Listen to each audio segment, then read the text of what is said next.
এবং হাসিনা যখন পালিয়ে যায় তার এই আন্দোলনের মাস্টার মাইন্ড ছিলেন কিন্তু জনাব তারেক রহমান। ছাত্র আন্দোলন কিন্তু এক দফার আন্দোলন ছিল না, তাদের বৈষম্য বিরোধী আন্দোলন ছিল, কিন্তু এক দফার আন্দোলন আমাদের নেতা বহু আগেই ঘোষণা করেছে। পরবর্তীতে পুরা জাতি এক হয়ে, শ্রমিক জনতা, ছাত্র জনতা সবাই এক হয়ে আন্দোলন করে শেখ হাসিনাকে এই দেশে থেকে তাড়াতে আমরা সমর্থ হয়েছি।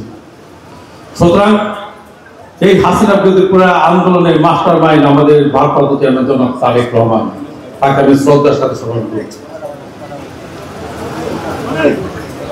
আজকে এই নির্বাচন নিয়ে অনেকে তাল বাহানা করছে। ৭১ যারা এই দেশের বিরুদ্ধে অবস্থান নিয়েছিল,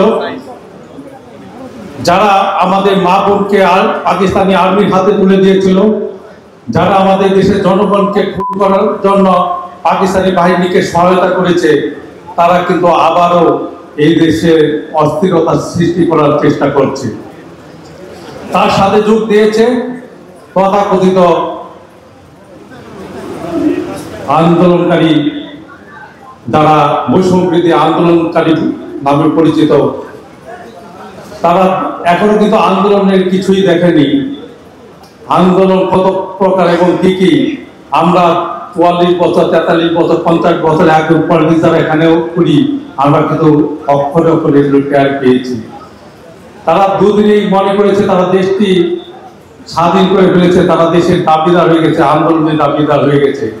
তারা এখনো কিন্তু বোকার স্বর্গে বাস করেছে।